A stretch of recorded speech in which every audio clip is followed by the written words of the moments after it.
Hi, my name is Blanca del Valle. I'm an international business student, and today we're going to have the manager of Uber here in Colombia, Mr. Mauricio Osorio.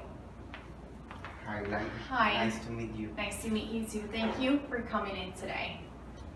So, as an international business student, I've been studying Uber Technology Inc. I would like for you to share what the company does. Okay, so I'm sure you know that Uber is a United States company. It was founded in 2009. The main service that we are offering is transportation services, not only to passengers but also to drivers. People can work driving their car, offering the transportation service to other people that are gonna ask for a ride, and all of these services are offered throughout an application, an app, and yeah, we are basically trying to change the transportation service model. I've made several interviews to share with you some satisfactory and unsatisfactory experiences. For example, Catalina Iglesia wanted to arrive on time to school, so she requested an Uber 10 to 15 minutes before. In the application, it said that the Uber driver was 5 minutes away. But she waited more than 10 minutes and the Uber driver never showed. She tried to call and text them and didn't receive a reply. So she ended up canceling the Uber. She was charged 5,000 pesos for canceling. It's a fee you guys manage, right? So, in the experiences mentioned before, we saw that the backstage and front stage play a huge role in the satisfaction of each customer. For example, in Catalina's case, there was a huge misunderstanding between the platform, which is backstage, and the front stage, which is the driver itself. The platform never contacted Catalina, and I'm sure that if you're going to charge a fee for canceling, although it is written that after 5 minutes of requesting the service, you would be charged a fee, but in this case, the Uber driver completely failed. So Catalina had to send an email, which took like one hour and a half to be replied. I think this kind of service should be more personalized. There should be a customer service line where you can call and the problem could be solved faster, maybe, instead of writing an email and waiting for it to be replied. I feel like this is something you guys should take into consideration because negative experiences can eventually affect the image of the company.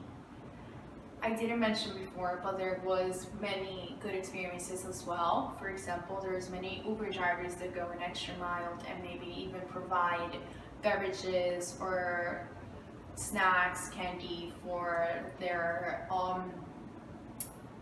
passengers at any cost, just to make them feel like they're being taken care of. And there was in the interviews as well, some drivers that return lost items without any charge from like going back and giving them.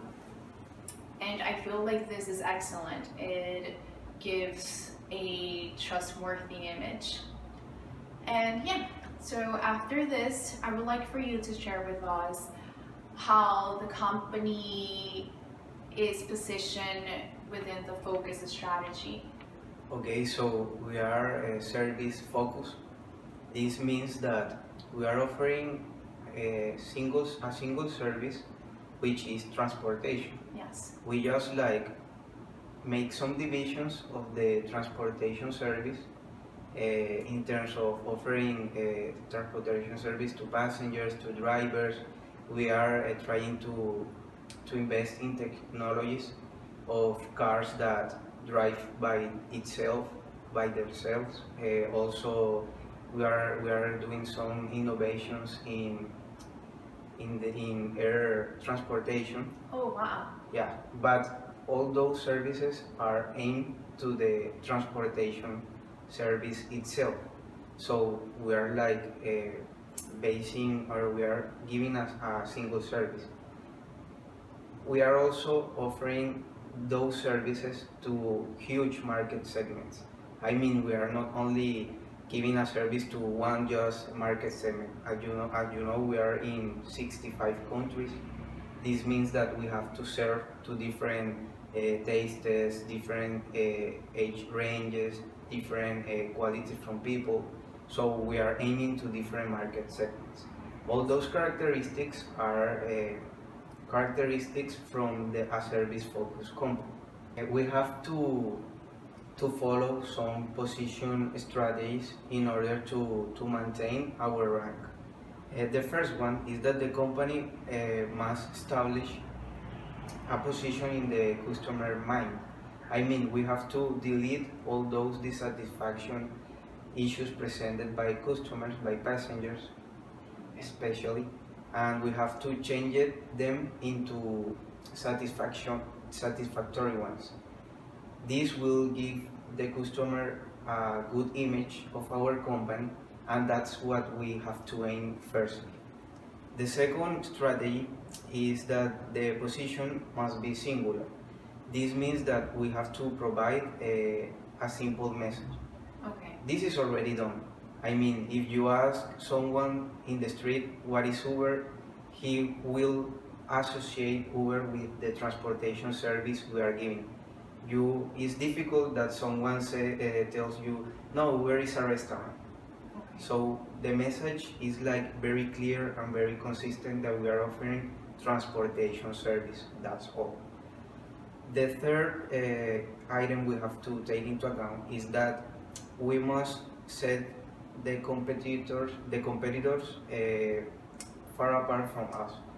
Nowadays we are having a huge competition with InDriver. I don't know if you have heard about it. Yes, I'm aware of it. Yeah, they are offering like the same type of service that us, but the difference is that the passenger can negotiate the price of the ride with the driver. We don't have that characteristic in our platform, so by that reason it's quite difficult to compete with them around prices. Okay. We are trying to build some loyalty programs. And the last strategy is that Uber cannot be all things to all people. This means Uber cannot offer bank service, food service. It has to maintain its service of transportation, but Uber can open that service to all those specific services. Needs. I mean, here in Colombia, we now implemented Uber Eats.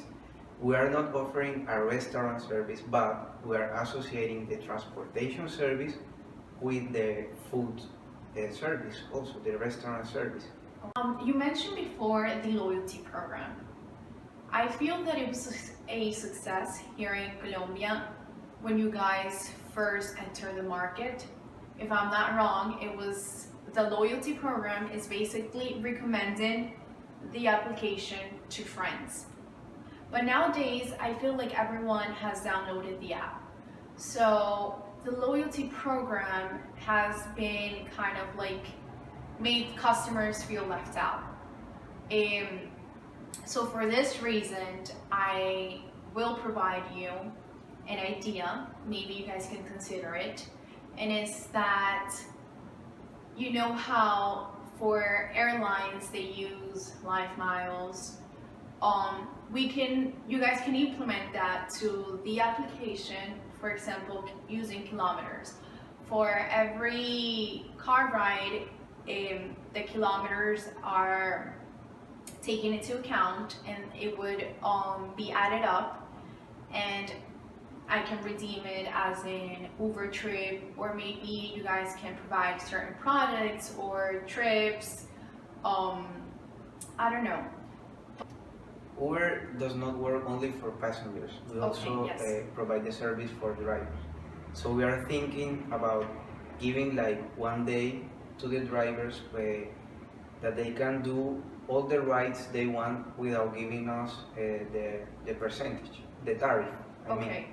So by this we can incentivize people, drivers especially, to use Uber and not the other platforms such as InDriver, Cabify, Taxi. and so on. Yeah. Okay. Well, thank you so much for coming in today.